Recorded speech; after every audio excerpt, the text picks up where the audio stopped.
Hi friends, வணக்கம். Welcome to our channel. இன்றைக்கி butter murukku எப்படி செய்கிறதுன்னு பார்க்கலாம்.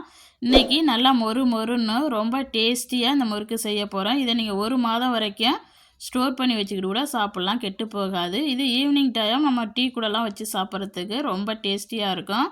நம்ம ஸ்கூல் ஸ்நாக்ஸாக கூட குழந்தைங்களுக்கு ஸ்கூலுக்கு கொடுத்து விடலாம்.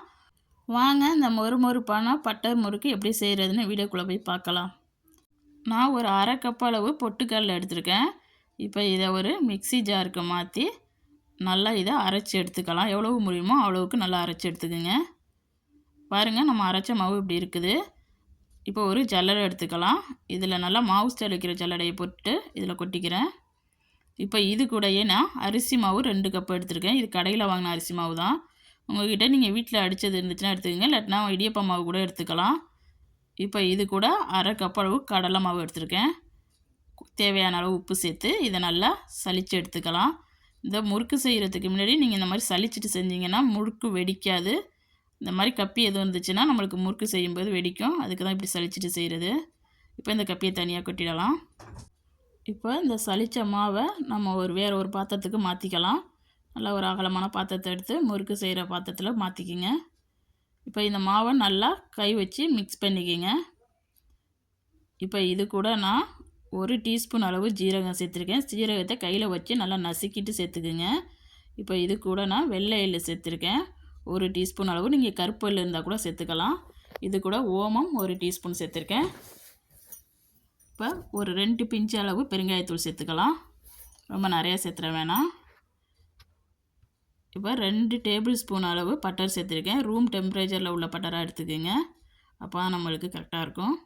இப்போ இதை எல்லாத்தையும் சேர்த்து நல்லா மிக்ஸ் பண்ணிக்கலாம். நான் மாவு சலிக்கும் போதே உப்பு போட்டுட்டேன். நீங்கள் வேணால் இந்த ஸ்டேஜில் உப்பு போட்டுக்கலாம். இப்போ நம்ம மாவு பிசைஞ்சது முடித்த உடனே இந்த மாதிரி கையில் வச்சு பிடிச்சிங்கன்னா இந்த மாதிரி ஷேப் எடுக்கணும். அப்போ தான் நம்ம பட்டர் கரெக்டாக சேர்த்துருக்கோம்னு அர்த்தம். இப்போ இது கூட கொஞ்சம் கொஞ்சமாக தண்ணி ஊற்றி நல்லா மிக்ஸ் பண்ணிக்கலாம். தண்ணி ஒரே சமயத்தில் நிறையா ஊற்றிடக்கூடாது, நிறையா போயிடும். மாவு பிசைகிறது ரொம்ப முக்கியம். அப்போ தான் நம்மளுக்கு பட்டர் முறுக்கு நல்லா மொறு மொறுன்னு நல்லா டேஸ்டியாக கிடைக்கும். ரொம்ப தண்ணி ஊற்றிடக்கூடாது. இதே மாதிரி கொஞ்சம் கொஞ்சமாக ஊற்றி நல்லா சாஃப்டான மாவாக பிசைஞ்சு எடுத்துக்கோங்க. பாருங்கள், இந்த மாதிரி இருக்கணும். நீங்கள் பிசைஞ்ச மாவு நல்லா சாஃப்டாக இருக்குது. மாவை எப்போயுமே மூடி வச்சுக்கணும், திறந்து வச்சுருந்தீங்கன்னா காஞ்சிரும். இப்போ நான் ஒரு முறுக்கு வரை எடுத்திருக்கேன். அதில் நான் இப்போ ஸ்டார் வச்சு தான் எடுத்திருக்கேன். பட்டர் முறுக்குக்கு எப்போயுமே ஸ்டார் வச்சு போட்டு தான் செய்யணும். அப்படி உங்களுக்கு விருப்பம் இல்லாட்டினா உங்களுக்கு விருப்பமான அச்சியை போட்டுக்குங்க. இப்போ நம்ம பிணைஞ்சு வச்சுருக்க மாவுலேருந்து ஒரு சின்ன பகுதியாக எடுத்துக்கிட்டு அதை நல்லா சிலிண்டர் ஷேப்புக்கு உருட்டிக்கிறங்க. இப்போ இதை நம்ம முறுக்குரலில் வச்சுக்கலாம். முறுக்குரலில் வைக்கிறதுக்கு முன்னாடி லைட்டாக எண்ணெய் அப்ளை பண்ணிவிட்டு அப்புறம் வைங்க. அப்போ தான் நம்ம புளியும் போது ரொம்ப ஈஸியாக இருக்கும். இப்போ டைட் பண்ணிக்கலாம். பாருங்கள், இந்த மாதிரி கிடைக்கும் முறுக்கு உங்களுக்கு. இப்போ ஒரு கடாயில் எண்ணெய் விட்டுருக்கேன். எண்ணெய் நல்லா காஞ்ச பிறகு இந்த மாதிரி நீங்கள் சின்ன சின்ன பீஸாக இப்படி கட் பண்ணி போடணும். ரொம்ப ஈஸியாக தான் இருக்கும். ஃபஸ்ட் டைம் செய்கிறவங்களுக்கு கஷ்டமாக இருக்க மாதிரி இருக்கும். ஆனால் இது 10 நிமிஷத்தில் நம்ம ரொம்ப ஈஸியாக ப்ரிப்பேர் பண்ணிடலாம். இந்த முறுக்கு செய்கிறது ரொம்ப ஈஸி. ஒருவேளை உங்களுக்கு இந்த மாதிரி கட் பண்ணி போடுறது கஷ்டமாக இருந்துச்சுன்னா செகண்ட் பேஜில் வேறு மாதிரி செஞ்சு காமிக்கிறேன். இப்போ போட்ட உடனே நம்ம கரண்டி போட்டுறக்கூடாது. கொஞ்சம் வெந்தத்த பிறகு இந்த மாதிரி நீங்கள் பரட்டி கொடுத்து 2 சைடும் நல்லா வேக வச்சு எடுத்துக்கணும். கலர் சேஞ்ச் ஆகி வர்ற வரைக்கும் நம்ம இதை நல்லா வேக வச்சு எடுத்துக்கணும். அடுப்பை நல்லா மீடியம் ஃப்ளேமில் வச்சு குக் பண்ணுங்கள். அப்போ தான் நம்மளுக்கு கரெக்டாக வெந்து வரும். பாருங்கள், முன்னாடி விட இப்போ கலர் நல்லா சேஞ்ச் ஆகிடுச்சு. முறுக்கு வெந்துட்டான்னு பார்க்குறதுக்கு இந்த மாதிரி பபிள்ஸ் வர்றதெல்லாம் நின்றுடுச்சுன்னா நம்மளுக்கு முறுக்கு ரெடி ஆகிடுச்சின்னு அர்த்தம். பாருங்கள், பர்ஃபெக்டாக ரெடி ஆகிடுச்சு. இப்போ ஒரு பாத்திரத்தில் நம்ம மாற்றிக்கலாம். இப்போ அடுத்த பேஜ் இந்த மாதிரி நீங்கள் கட் பண்ணாமல் இப்படியே ரவுண்டாக அப்படியே சுற்ற வேண்டியதான். டைரெக்டாக எண்ணெயில் புழிஞ்சு விட்ருங்க. இதே மாதிரி சுற்றிக்கிட்டே இருக்க வேண்டியதான். இது நம்ம வெந்ததுக்கு பிறகு நம்ம இதை உடச்சி எடுத்துக்கலாம்.